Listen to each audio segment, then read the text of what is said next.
New Thought Media Network.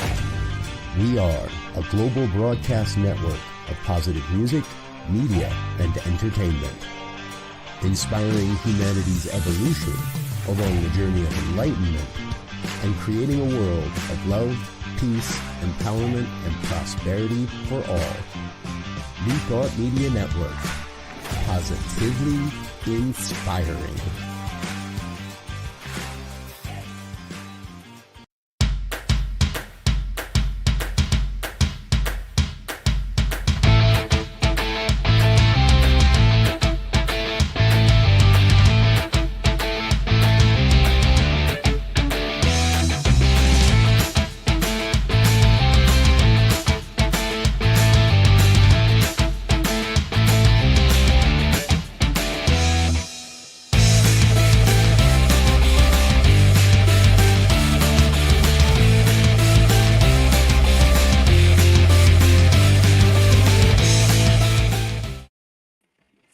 Hello and welcome to Rockin the Love. I'm Gil. I'm Robyn. And we are happy to be with you as we are almost every single Wednesday, as we have been for over 3 years. That's insane. But we have the chance to talk about relationships, about understanding ourselves and how we relate to others, how we relate to ourselves, blah, blah, blah, blah, blah. And it all comes down to what? Love. The love. It all comes down to the love. So that's why we call it Rockin the Love, because that's our intention, is to rock the love and discover new ways of being. And I always find that when in doubt, rock the love. You know, I mean, why waste time in fear and doubt and worry? If you can get to that place of love, I find that things go better. That's just me. So speaking of go better, rocking the love, how are you? What a week we've had. What a week we've had. Yes, indeed. we've spent well, not even a long time, really, only three days, 4 days, sort of, kind of 3 nights, 4 days. You know how those vacations go. And it wasn't a vacation, but it was fun. We did get to see family. We got to see some friends. We got to relax a little bit, just hang out. We didn't try to do a lot other than what we were there to do. We went to Las Vegas, so you'd think we would have been busy the whole time, and we weren't. But we were there for a family event, and it was great to be with family. Yes, which isn't always the case. So, as our producer can attest to, by what he brought up on my other show, Girls Behaving Metaphysically, Thursdays at 3 o'clock Pacific, 4 o'clock Mountain Time. Just, you know, sometimes family's challenging, but this was a memorial, and of course, obviously nobody wants to be there, but everybody is happy to see each other. And it was a good chance to just be grateful, be present, and connect with people. Yeah, I felt like we really were able to support your niece in particular, who had a big hand in it, and then we got to spend time with family members we'd never really spent time with. That's true. Which was fascinating, you know, where you realize, oh, yes, I know who you are, but that's about it, you know? Yeah, that was fun. So that was good. That was nice. That was a good week. So today we're going to be talking about... We had a couple of choices. We're kind of thinking about diving into a big topic and just see where it takes us. And that is, you know, been feeling this concern around how much violence we're seeing right now in our world, and just kind of doing a reality check. So we're going to talk a little bit about what might we think is driving that the tendency for people to act out in violence. You know, what's underneath some of that? So we're going to talk more about that and touch on those things as we go on in the time together. And meanwhile, Anything else you want to say about our week?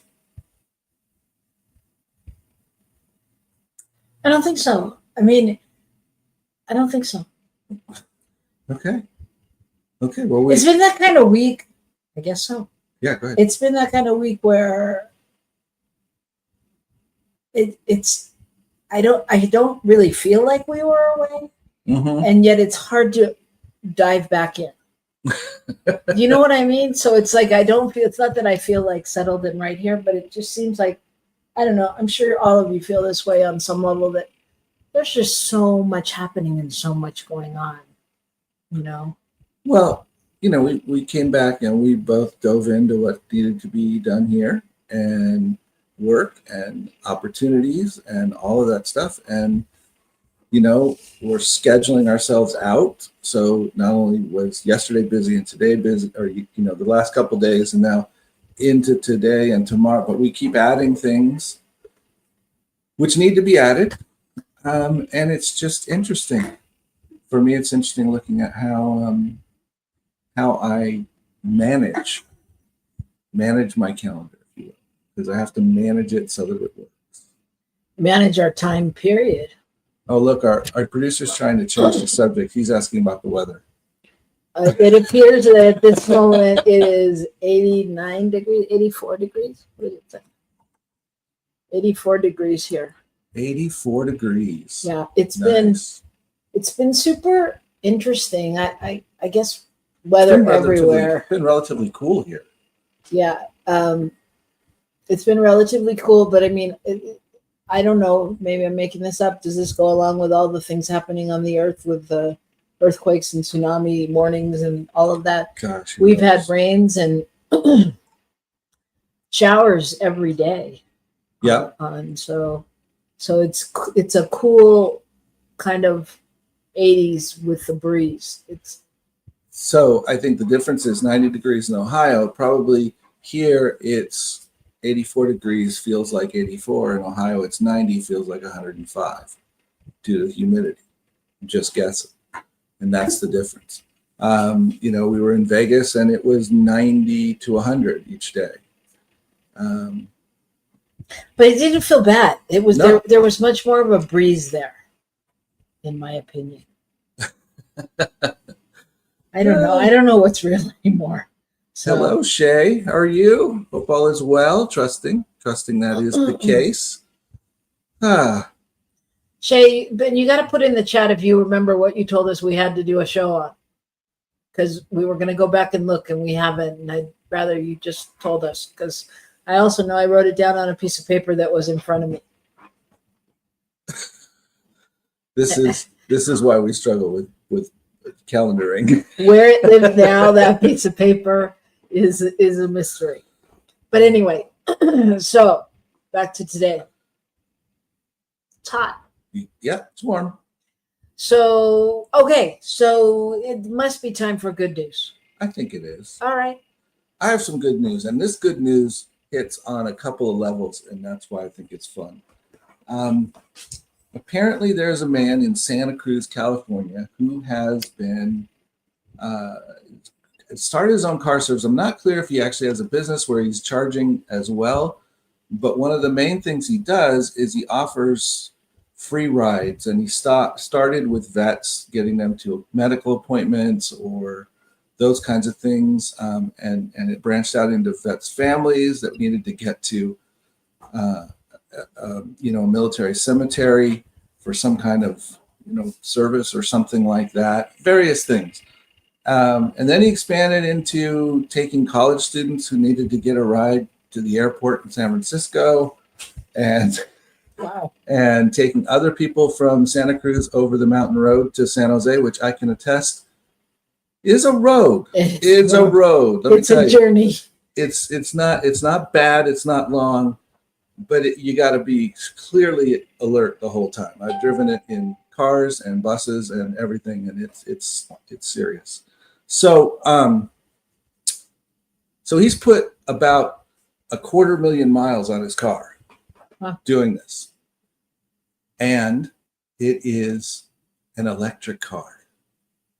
It is a Ford Mustang with 250,000 miles, and he still has 92% battery capacity compared to what he started with. So not only is this guy doing this wonderful thing, but it's a great argument for how electric cars, you know, the big fear is that the batteries are going to wear down and they're not going to hold charge and all these things. Maybe we've been a little too concerned about some of those things. Plus, you know, I know from my own experience, the costs of his driving have to have been way down compared to what it would have been if he was driving a nice car, internal combustion engine. So, and especially in California. Said ICE as opposed to nice. Yeah, I said ICE as an internal combustion engine. Yes, but I know that's also confused with some other things called ICE, and we don't like them as much, so I clarify. Of course, I do like ice in my drinks, though. That ice I like. Okay, just all right. Well, that's very cool. That is very cool. That is, you know, yeah. Just the generosity of it, you know. I mean, and 250,000 miles to put on any car, giving people free rides is pretty incredible. Yeah. Not only the generosity, but the consciousness. Yeah. You know, it's like the carbon footprint, which apparently is in the forefront of my mind because it's come up a lot in the last few days. That's true. Well, my story is about Uganda women who Uganda women's shelter that's been built from 18,000 bottles, and it is to empower jobless women. And this is really a story about, in Uganda, they didn't have they've had this wave of innovation that's taking place for young people aged 15 to 30 in finding ways to overcome their challenges in employment and education. And so this coincided with the absence of a proper waste disposal system for plastic bottles that has led them to the clogging of pipes and flooding of urban areas and all of that, and affecting the landscape in Uganda. So they took that awareness and started to create opportunities to enhance both the health and economic stability through their innovative approaches. And they came up with an initiative that was founded in 2022 for positive change.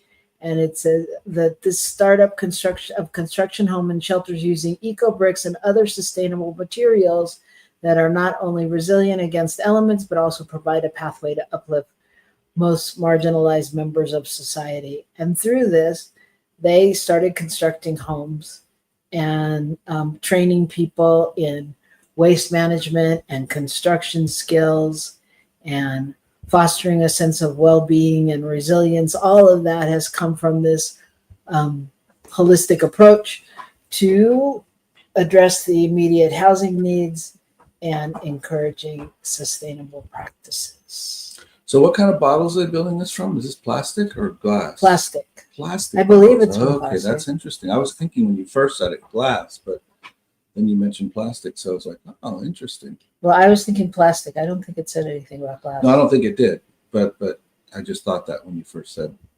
18,000 bottles. So interesting, because I'm just guessing that having affordable housing and all of that is certainly one of the issues that they have. They're having building materials available at a reasonable cost is probably another issue, if you will, and utilizing what otherwise needs to be dealt with some other way as a building material is like brilliant.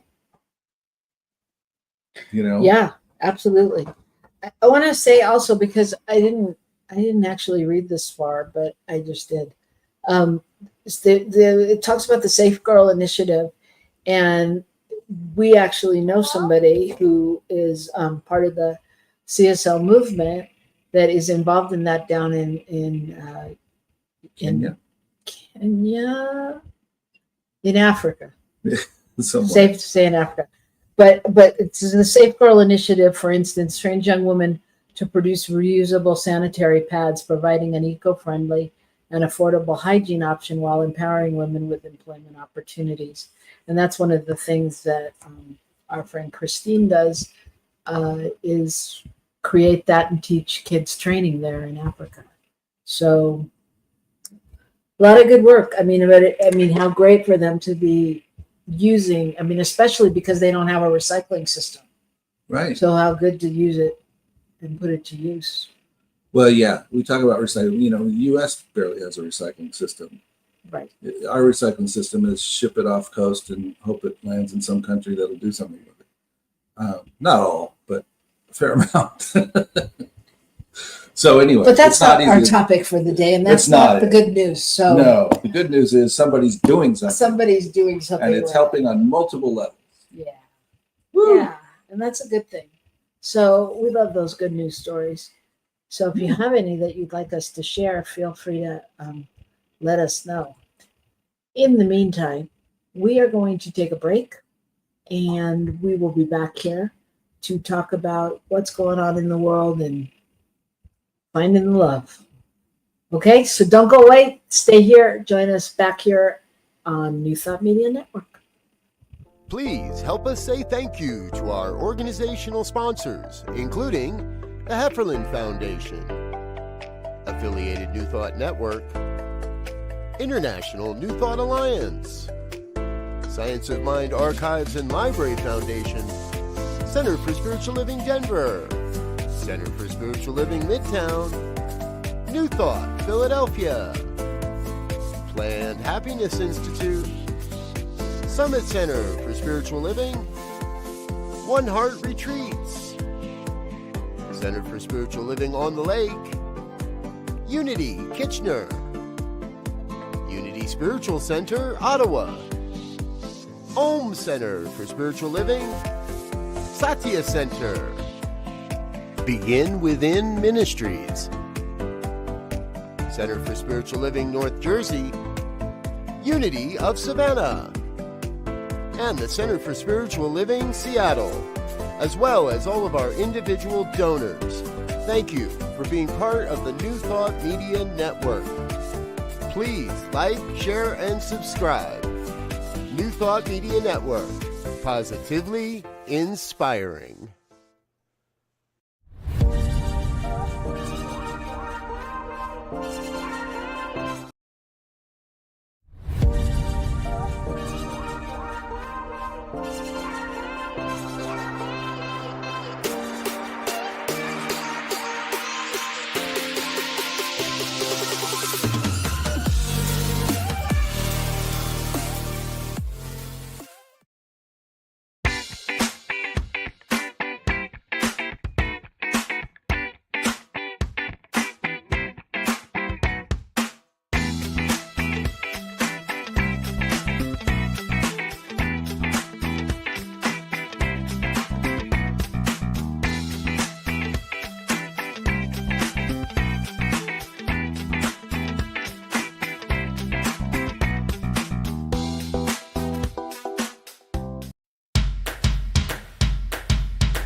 Hello, we are back.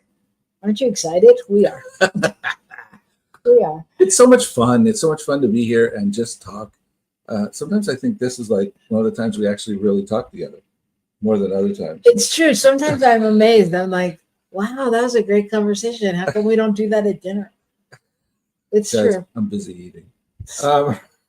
But we're here and we're happy to be here and we're happy to be sharing it with you. And of course, with our fabulous producer, Michael Mangus, it's a well-kept secret, but don't tell anyone. He is the best producer in all of New Thought Media. Absolutely. Yeah, don't tell anyone though. And oh my gosh, look at that. He pops right in. Is he frozen? I don't know. That's intentionally I frozen. don't know. I think I'm shocked. You know you're the best. Simply the best. Anyway, Well, thank you. That's very nice. we are grateful to have him, and not to mention, not only does he produce, but he does his own show that you should check out on Friday nights.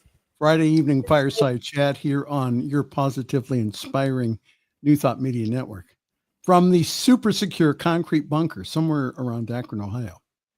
Somewhere around Akron, where it so feels like 102. What now? Where it feels like 102. It feels like 102. That's right. What are you going to be talking about this week on your show, Michael? On let's see. I don't know.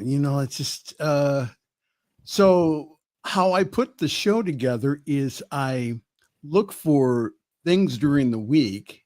I send them to myself. And then I look through those things on Friday morning and go, that would be interesting. So we talk about contemporary issues from a New Thought perspective. Yeah. And I think it's interesting that you're talking about what drives people to violence. That's a very good question. Yeah. Yeah. So that's one thing I can say about your show. I think that it always coincides with something topical that usually I'm thinking about. So yeah, it's kind of a mystery. You want to be part of the mystery. So check in with Fireside Chat on Friday night and see where it takes you. 8:00 Eastern, 6:00 Mountain Time, 5:00 Pacific Time, here on your New Thought Media Network. All right. Thank you. Go.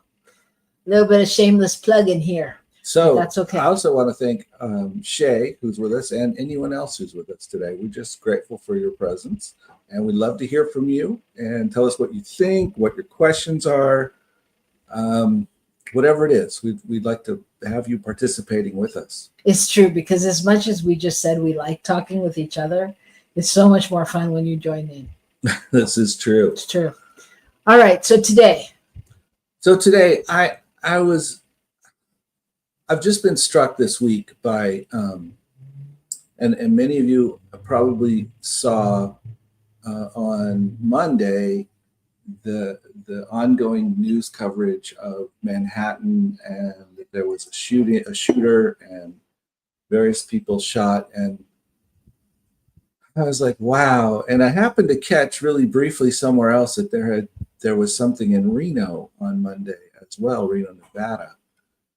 What I didn't know was there was a shooting in Detroit and one in Atlanta, all on Monday. And so in the last 7 days, although I don't see anything from yesterday or today yet, in the last 7 days, there have been 15 mass shootings in America. So that's average 2 a day. That's pretty crazy. And, these are anywhere from 5 people being killed to 0 in a couple cases, but where there's, only 0, there's 5 or 6 people injured in the hospital due to being shot. So these are things where multiple people are injured and or killed. And they're from all across the country.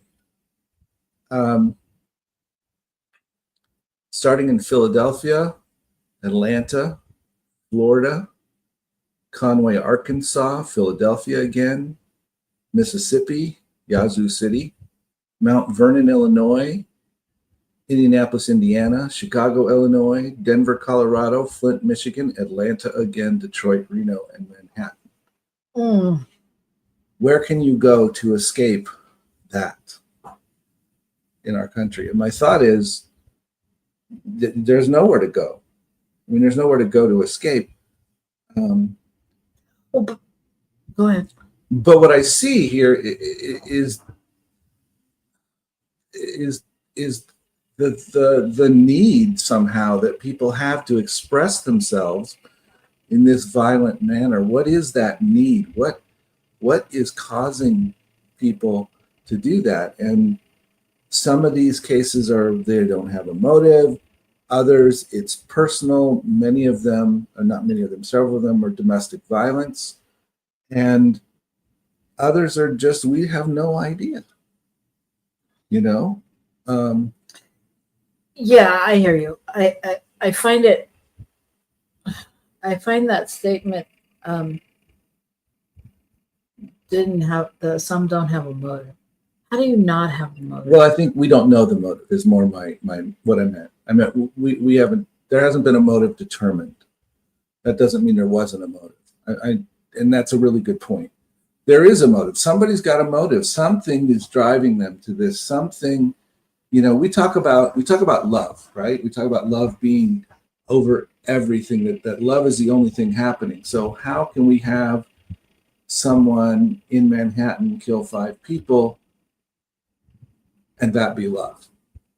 Where's the love in that? Well, somewhere in some skewed position, there's something this person was trying to get to that would express care about something. I think that's my humble opinion. There's something in people that's always trying to figure out love, and yet most people are not coming at it. Most people are seeing love in a more positive light, but you know, you can look at any kind of abuse and those kinds of things, and people are loving to the best of their ability. At least that's one theory of what's going on. Jay says it's none of my business why people are violent. It's my business to deal with my own shadow. That is an interesting statement, Shay. I think you're right on the one hand.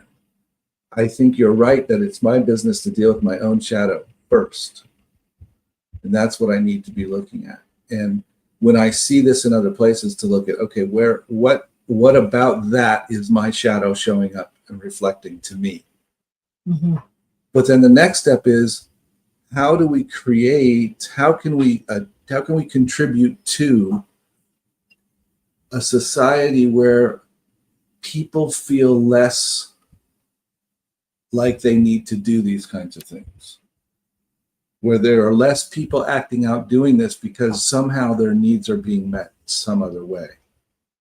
That's what I'm kind of questioning in all this. Well, I think for me, you just touched on their needs being met. So where are their needs not being met? Where are we not meeting their needs as a parent, as a society, as a teacher, as a family, as a whatever our role is in that? And I'm not saying that I take on everyone's behavior necessarily that is, you know, out of alignment with what I believe, but it is, I don't know, it is curious as to, like, I mean, because for me, the first question that comes up is, how is this okay? Right. Like, just that in my own human experience, like, when or how or where would it be okay for me to go, forget it, I'm just going to shoot something up? You know, like what? I mean, I get that logically, obviously, there's all kinds of components that come into play, and that probably, you know, this isn't the exact pathway that people that are prone to take a gun and go out and do a mass shooting go through. And what, I don't know. There's so many questions for me. It's a challenging topic for me. I mean, I like hearing what you're saying because it makes me think. But there's so many components to it that I just don't understand. Yeah. Well, you know, we have a resistance to supporting people and being safe in our country. We don't want to deal with gun control because everyone has a right to kill themselves. Everyone has the right to bear arms. Oh, I'm sorry. Did I misread that? Shut up. I'm sorry. Okay. So, but yes, and yes, is the only purpose of a gun to kill another person? No, it's not. So, okay, there's other things. However, my point being that, you know, we put into place things like if you go to a bar and the bartender continues to serve you after you're definitely drunk and something happens afterwards, that bartender has some responsibility. We actually say that others have responsibility. We have responsibility for one another somehow in these situations. And yet I can go in and buy as much ammunition and whatever kind of gun I want, and nobody has any responsibility at all. You know what I mean? Yeah, good point. And so we do this. I mean, it's a good point. And the difference is one has an immediate reaction if I'm serving you too many drinks and you go out and you drive and you hit somebody. And the other one, if you're selling me, 100 rounds of ammunition and I go, yeah, I'm going out of town. I don't want to have to go to another store and I'm going to be shooting for that. That'll last me a year or whatever. I don't know how to talk gun talk, but you get the gist. Then who are you to say, well, no, we don't do that. That's not the way it works. Right. But we are willing to legislate. I mean, people leave bars all the time and never have a problem. Right. But if they do, I'm just saying. So no, I hear you. There's that kind of a thing. But we do this a lot in our country. We have these ways of dealing with things that don't make sense. They counteract. They go against each other. I think of this. You mean like getting rid of the education department? Right, like getting rid of the education department because it's bad. But I mean, really, like things like the abortion question, where we say, no, you have to have the baby, and it's our job to tell you what to do. And then we turn around and say the government can't legislate whether or not I have a gun. Those two things don't make sense. One says we can control everything you do, and one says we don't have the right to control you at all. Right. And so because of these different ways of viewing things and not, in my opinion, being able to kind of put them together and come to some kind of reasonable center point or reasonable point of understanding, we end up with extreme laws in different directions. But they both are extremes, and neither one of them are healthy for our country. You end up with people on one side having kids that don't want to have kids and shouldn't have kids, and then you have kids that don't have parents because their parents didn't want them, blah, blah, blah. And on the other hand, you have people getting guns easily who shouldn't have them because of this or that or the other thing. And because there was a gun in the house and they were mad at somebody, they had, somebody got killed. These kinds of things, they happen on both sides of that. Absolutely. Both sides, and so we say we care about every life and we care about all that. And yet in both cases, we're setting up the world to have more issues with losing life, in my humble opinion. So I hear you and I agree with you. And so in this world, as we're each going forward, trying to clean up our own slate and be centered and be the light, how do we find that space in there, in that equation, to be the love in the midst of the seeming craziness? I think that's a really excellent question. And I think in some ways Shay touched on it by saying, I have to deal with my own shadow. So I can't, although it's very tempting, I can't look at these situations and immediately go to blaming what's wrong with the world and the system as to why this happened, why this person did this, how bad this person is, how whatever, how horrible it is that we don't have the right gun laws, how this, that, and the other thing is why. Because when I do that, I'm releasing myself from all responsibility, that I don't have any stake in any of this. And the reality is I have stake in it in many ways. One, as a part of the political system, I have stake in all of this stuff. But how am I treating my fellow people? How am I responding to people who are saying, I need love right now? How am I noticing them? Am I reaching out to them? Am I looking for ways to create systems and programs that will support people that are on the edge, that perhaps don't have a home, or have struggles with this mental health issue or whatever, that puts them in a position to be vulnerable to more stress, to more stuff in their lives. And do I support that? Do I find ways to reach out to those people? Do I find ways to reach out to people in my own life that are in a particular point in time where they need extra support and extra love? And so I think it's a both and. You know, I have to make sure I'm not responding out of my own frustration with myself and just putting it off. And so I have to look at my own shadow, my own stuff, and where be you're honest. coming from. Yeah. And then I have to look at how can I show up in love, you know, and so somebody in New York shot and killed 5 people. So what is the ultimate self-inflicted? Okay.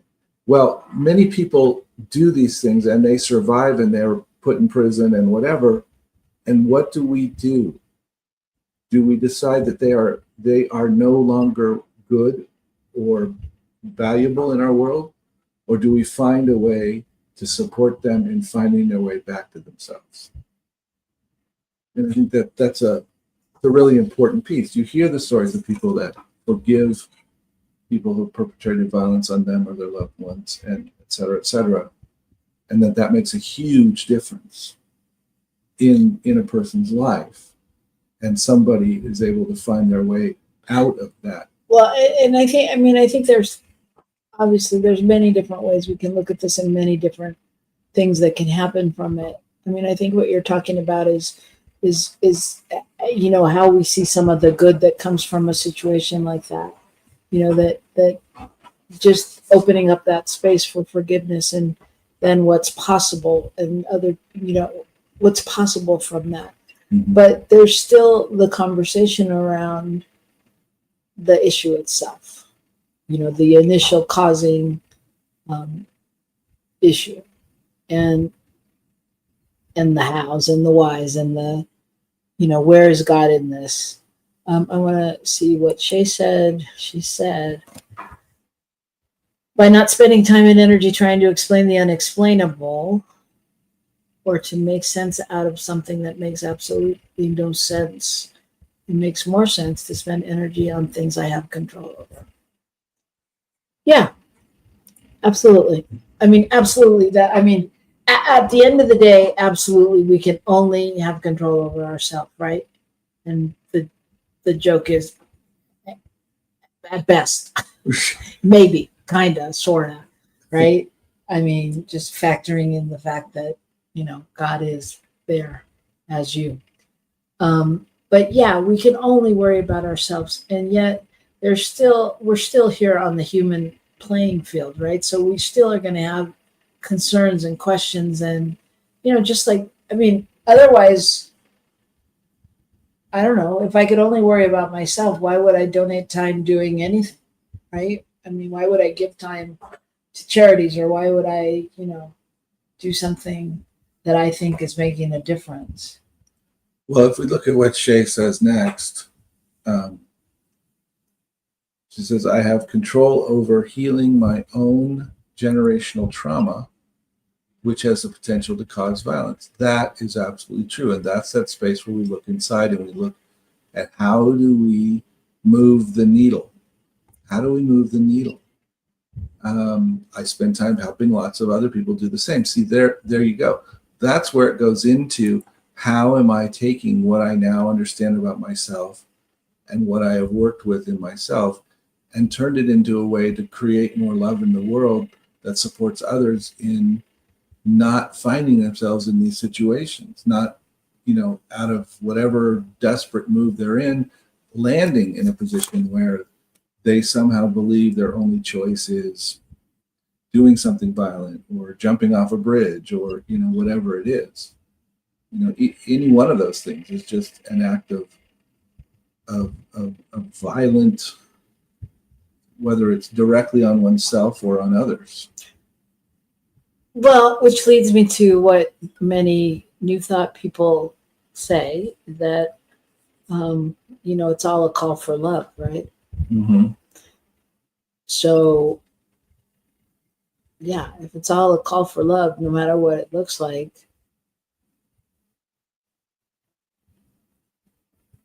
then And you know, being that we talk about love and relationship and all that, so I think we have to look at what is my relationship to any of this? What is it in me? For instance, Shay says, I've looked at healing my own generational trauma. Wow, okay, that's pretty big. And when we can do something like that, we know that moves us toward being more loving, and it moves us away from calls for love, if you will, when we can work through our own stuff. And so that right there is creating a better world. You know, it's creating possibility in the world that wasn't there before. so yes, I agree, and I hear you. And so I'm curious because, like, I feel like, a lot of people don't watch the news anymore. A lot of people don't want to hear it. All of that. We don't want to be bombarded by all this stuff.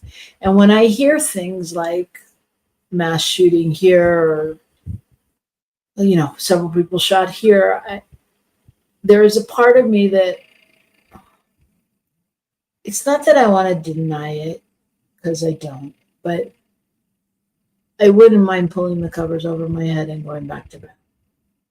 So, and I say that not because I'm not invested or engaged, but what is that triggers inside of me that goes,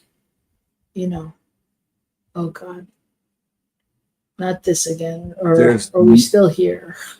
Yes, and to me, there's part of that is a helpless feeling. Part of that is there's nothing I can do. This is out of control. And in some ways, as Shay said, it is out of my control. It's all outside my control out there.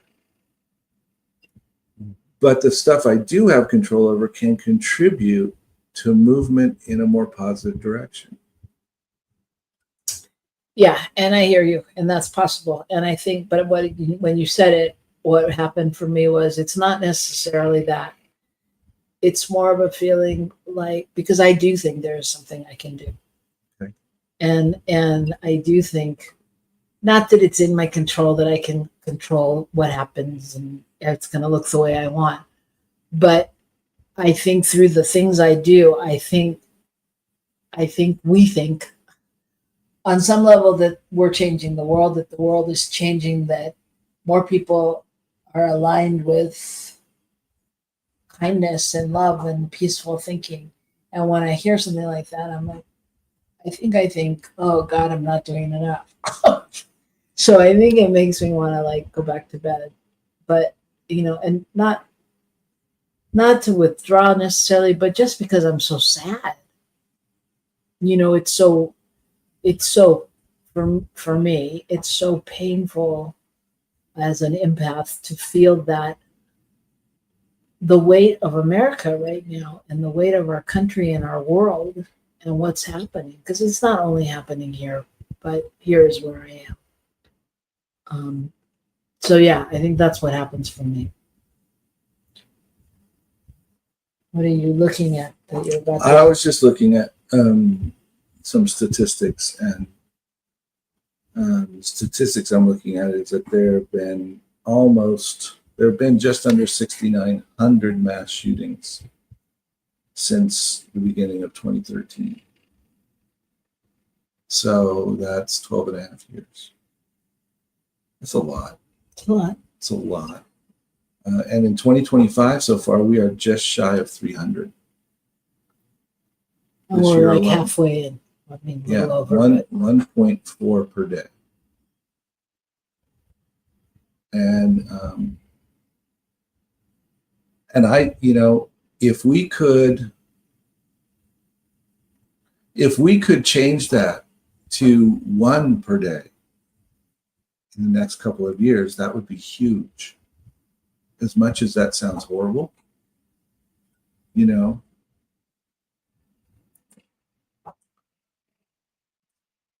Shay says there's an old saying in the traditional therapy world that I heard in grad school: changing the world 50 minutes at a time.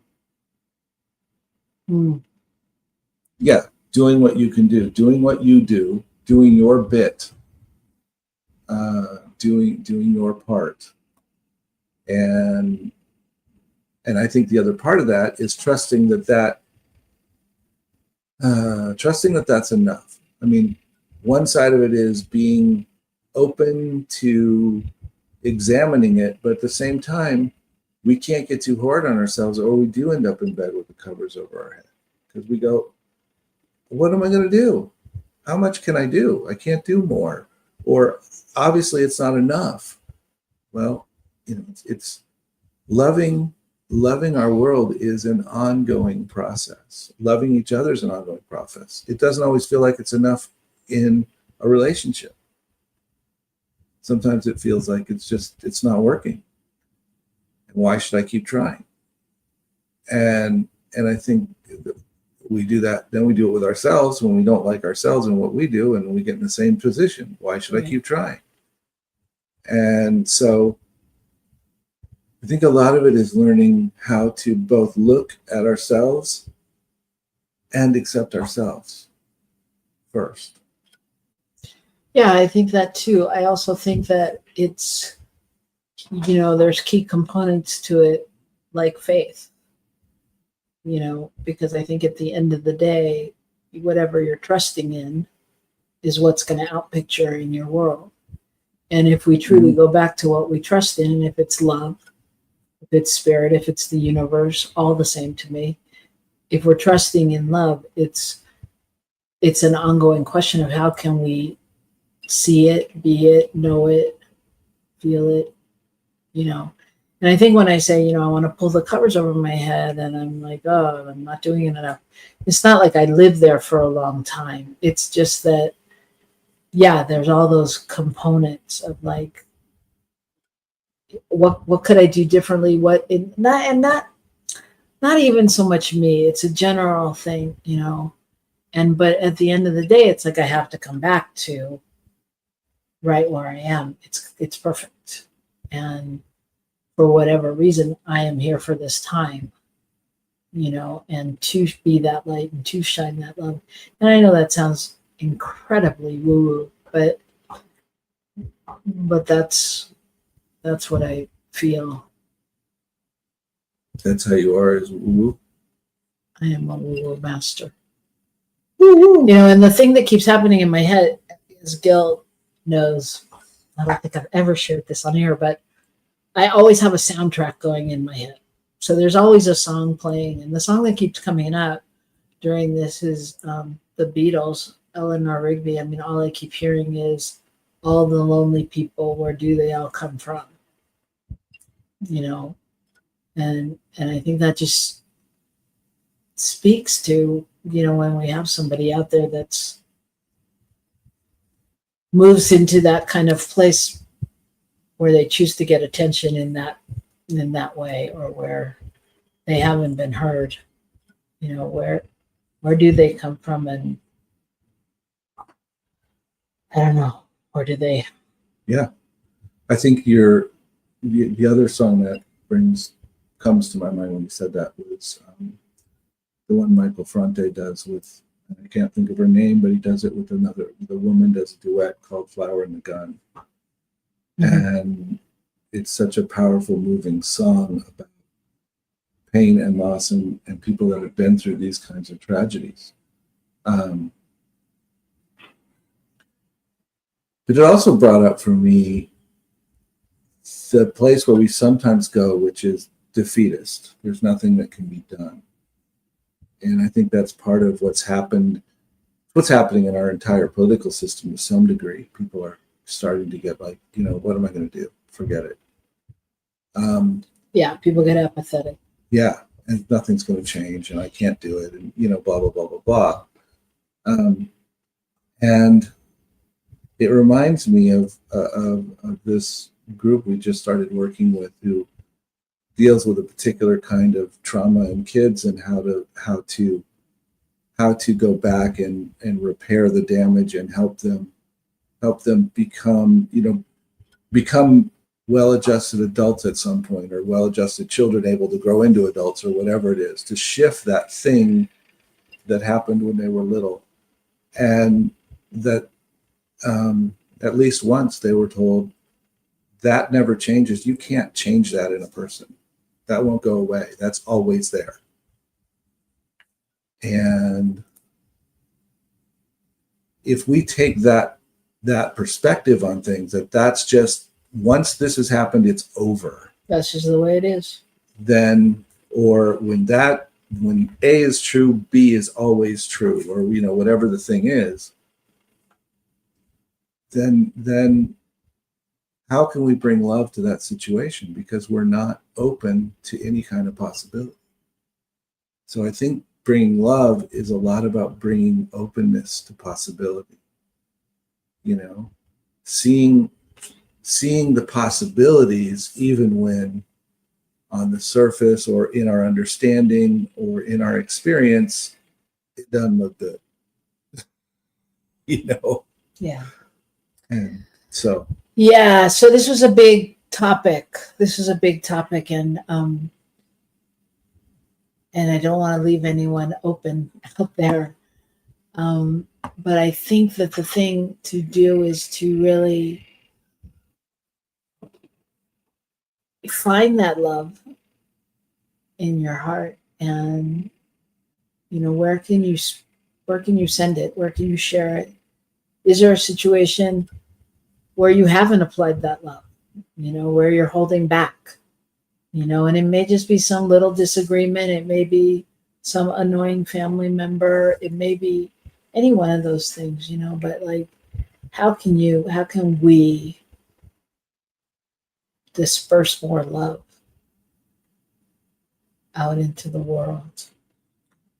And I want to just add to that when we say love, we don't always mean ooey gooey,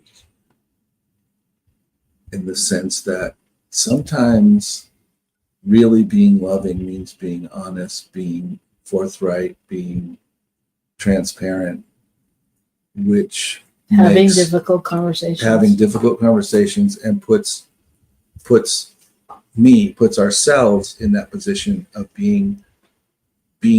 having to be vulnerable somehow in this situation, to the possibility of sharing something with someone that's uncomfortable, to not being able to be their friend anymore in that way because we were loving enough to give them the truth in terms of something, feedback, all those things. So love does not always mean that we walk around and, ooze honey and stuff. Although that's kind of nice. It is good when you can get that. When you can do it, it's good. But really, I think the challenge is to kind of expand even our idea of love, because sometimes we have parameters around it. And as we know, in this time in the world, this is not the time to box love up or to box love in. And sometimes that means loving people and things we don't want to. Mm-hmm. So that said, are you complete? Yeah. I'm sorry. What was going through my head was the TV show we watched last night, and how this woman and her daughter have this very troubled relationship. And, the daughter thinks her mom never does anything for her, et cetera, et cetera. And yet she does this stuff underhandedly around her mom so she can make money on the side. And her mom knows all about it and lets her do it because she knows it makes her daughter feel like she's self-sufficient. So, love does not look straightforward, is my point, all the time. Right. There's mom being very loving, and you would never know it to see the interactions between them. So anyway, just kind of interesting. So whatever it looks like in your world, be the love. Be the love. Be the love. The world needs it. And I know that together we are changing. So even when it doesn't look like it, just know that the part you play is significant. Just like here on New Thought Media Network, it doesn't matter how many people are listening or who's watching, just the fact that people have shown up and are committed to this cause. I know that the world is changing and it's a better place. So we thank you and we send you lots of love, knowing that we're in this thing together, and we will see you next week. Peace and blessings, everybody. Rock the love.